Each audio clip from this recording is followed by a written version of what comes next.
Hello my fellow freedom builders and welcome back to the channel. My name is Hans Nielsen and as always I'm here to tell you about the stock market, about investing and how to build a good and solid financial future. Today the topic might sound a bit boring or dull to some of you. We're going to talk unemployment rates in the United States. But before you tune out and shift to another video somewhere on the internet, I really urge you to keep looking just the next 10 or 15 minutes here, because I think I might come up with some information that some of you at least were not aware of. And in the end of the video, I'll tell you something about what this unemployment rate has of effect on our investment and how we should tailor our strategies in the current situations. So, just some of the basics first. I'll go very quickly through it. You all know that right now we have a higher unemployment in the United States and all over the world due to this illness that is spreading and hopefully is soon to be under control. The unemployment lines that we saw in the 1920s, we actually see somewhere again in the United States that there are lines for getting food and so on. So some places in the country, the situation is very severe. The question is, of course, if we're going to see a quick, speedy recovery or if it's going to take a bit of a longer time. And that is some of the things I'll address in the end of the video. But first of all, we just need to define the core concepts of unemployment. The unemployment rate simply states or tells us how large a percentage of the working population or the part of the population that actually is a part of the workforce, as we call it, the people that could participate in some sort of work.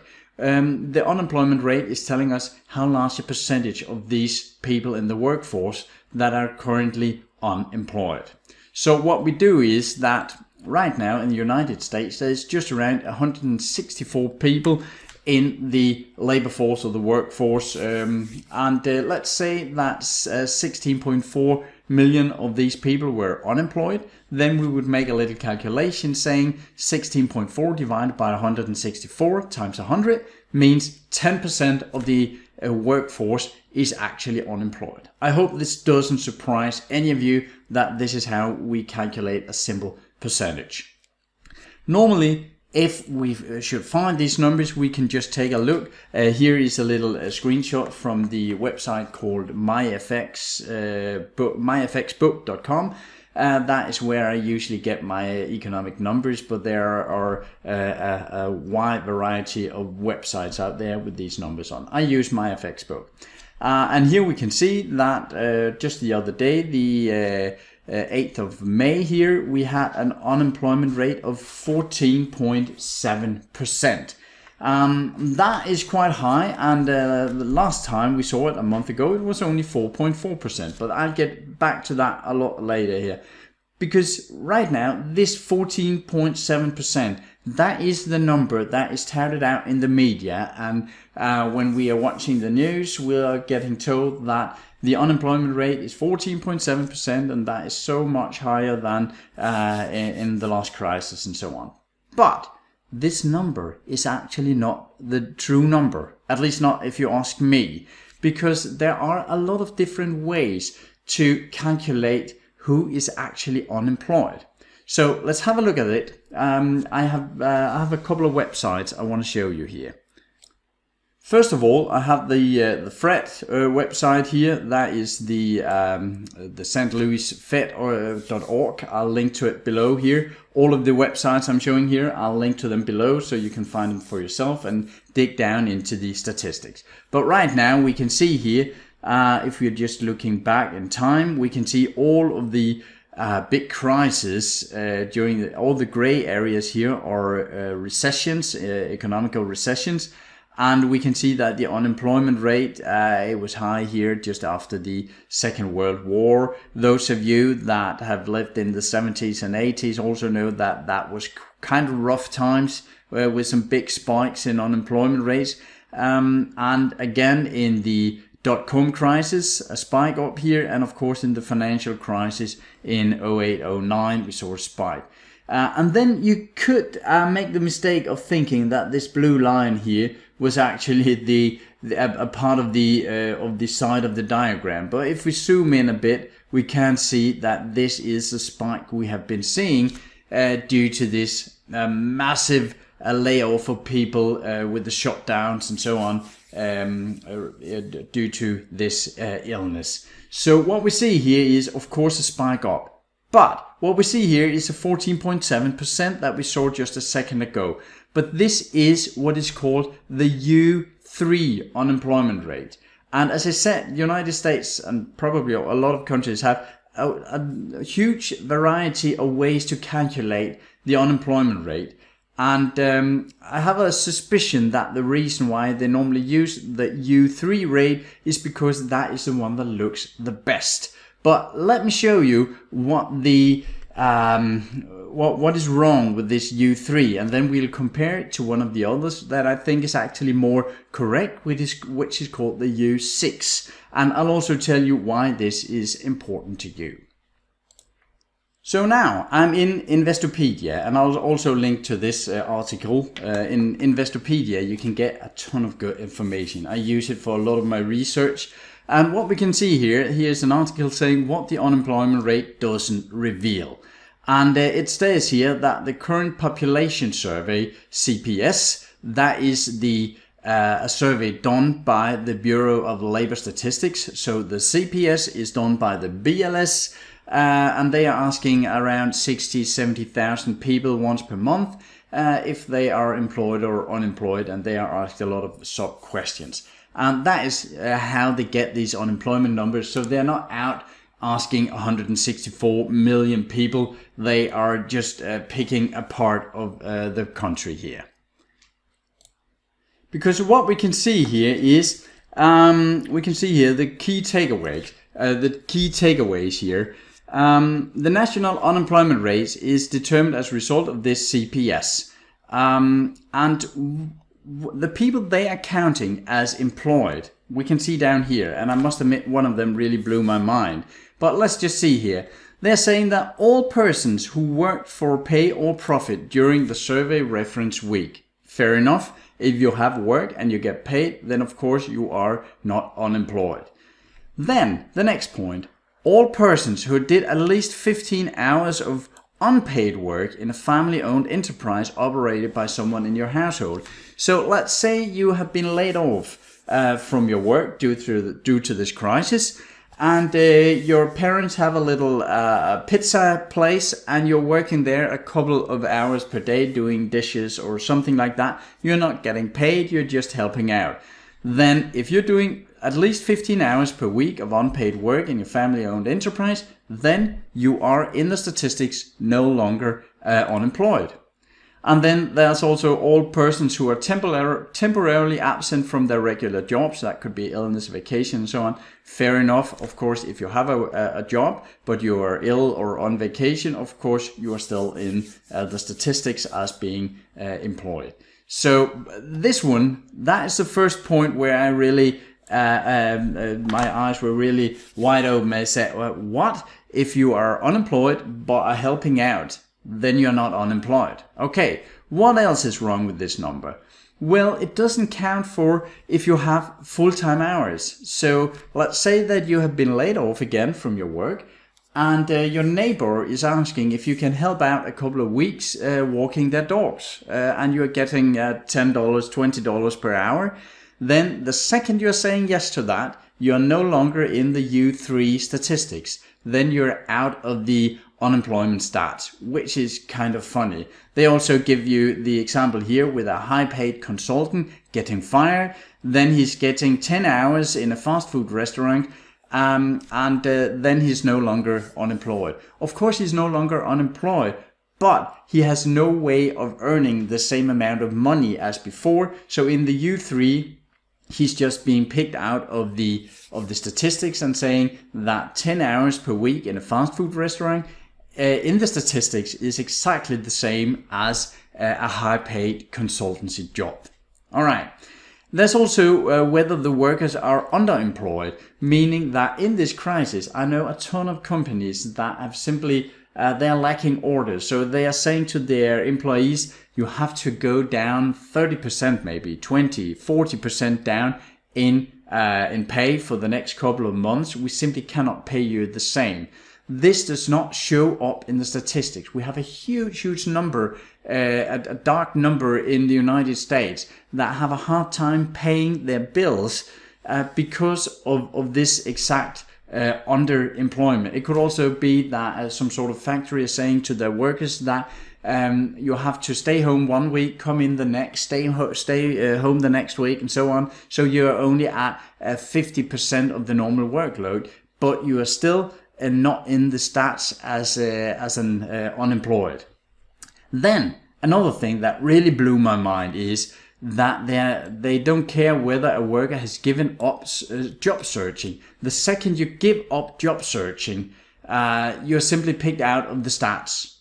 So the BLS only counts as unemployed those who do not have a work, have actually looked for work in the prior 4 weeks, and are currently available for work. So let's say that you are living in a city where almost all of the jobs are in a specific industry. It could be the car manufacturing, it could be oil, it could be coal, it could be steel production, and all of a sudden it all shuts down. It could be in the oil industry due to these extremely low oil prices, and all of a sudden we can see all of the industry and sub-industries are shutting down, and you can see there is simply no point in searching for a job, because in the 50 miles around you, every single job is related to this industry, or maybe 95% of the jobs are related to this industry. So it makes absolutely no sense in searching for a job. So you stop searching, you still don't have a job, but after 4 weeks you're out of the statistics as being unemployed because you're not actively searching for a job. So that really kind of blew my mind, because that means that in a really dire crisis as the one we are seeing right now, we can have a very large number of Americans simply giving up hope. And after a few weeks, they're out of the statistics, and that can give us some false hope when we start to see the numbers in a couple of weeks. And I'll show you to that, show that to you just in a second. So if we are comparing the two, we can see here, still on the Investopedia, we can see that when we're comparing the U3 rate with the U6 rate, we can see U3 is the most commonly reported. Yes, we know that. It measures the number of people who are jobless but actively seeking. Yes, we know that. And critics maintain U3 doesn't tell the whole story, as it excludes part-time workers who want full-time work, and anyone who has given up looking for a job.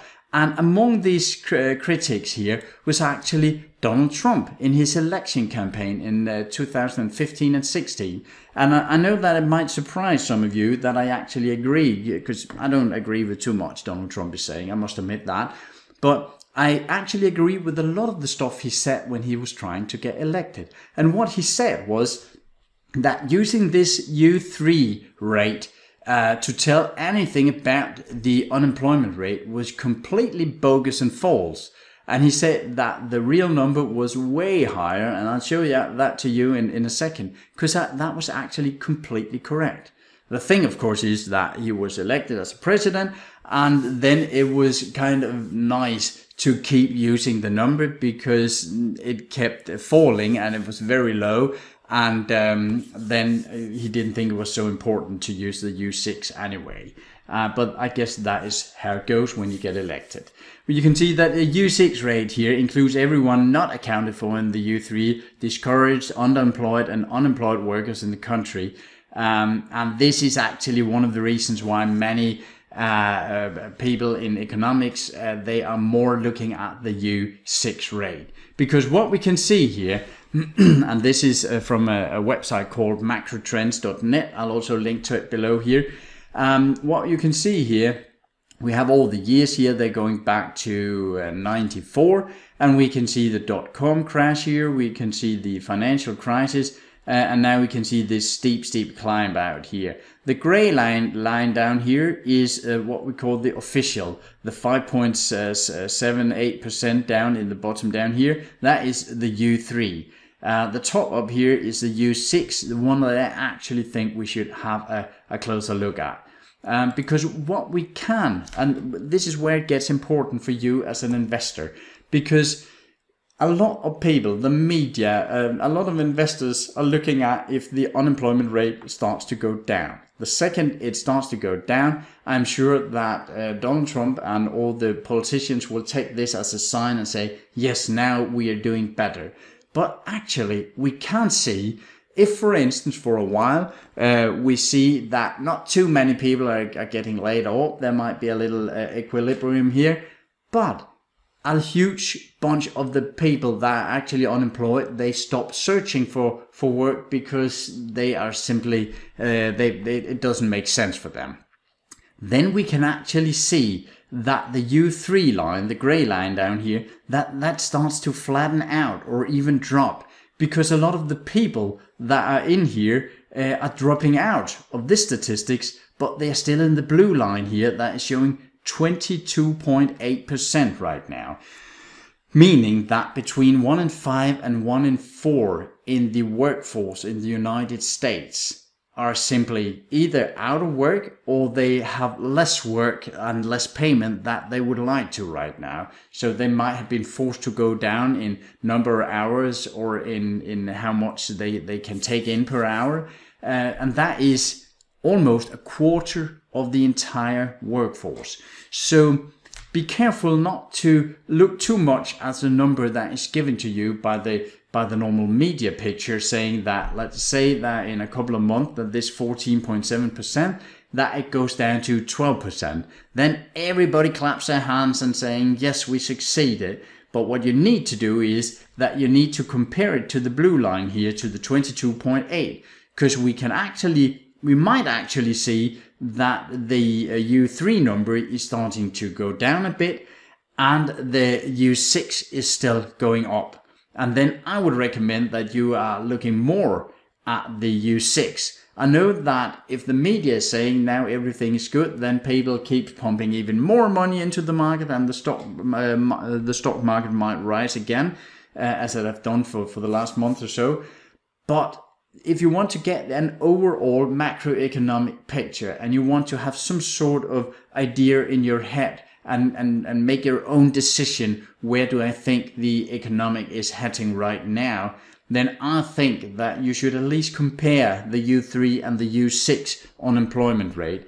And personally, I am looking way more at the U6. And you can also see here, if we are scrolling a bit back, that after the financial crisis in 08-09, we were actually up at 10%. That was the official numbers here, the gray line. But if you were looking at the blue line, we were actually almost double. We were up around 16-17% of the entire workforce that was in the same situation that we are in now, just with 22.8%. And this can easily go higher. So you should really you should only look, that's my recommendation, you should look at the blue line. And we can see here that they were topping out in 08 and 09, they were topping out about at the same time here. So here they both gave an okay picture, and they are correlating a lot. But the numbers here are way higher, and I actually think that they're giving you a better picture of what the current state of the economics are in. I hope this was not too dry for you. I hope it made sense. If you have an opinion about whether to use the U3 or the U6, you can give your opinion in the video below here, or in the comments below the video here. And otherwise, I hope it was some sort of educational if you didn't know this already. If you haven't done already, please remember to subscribe to the channel, like the video if you like this sort of content, and I'll ask you to take care of yourself and your money out there, and I'll talk to you again very soon. Bye for now.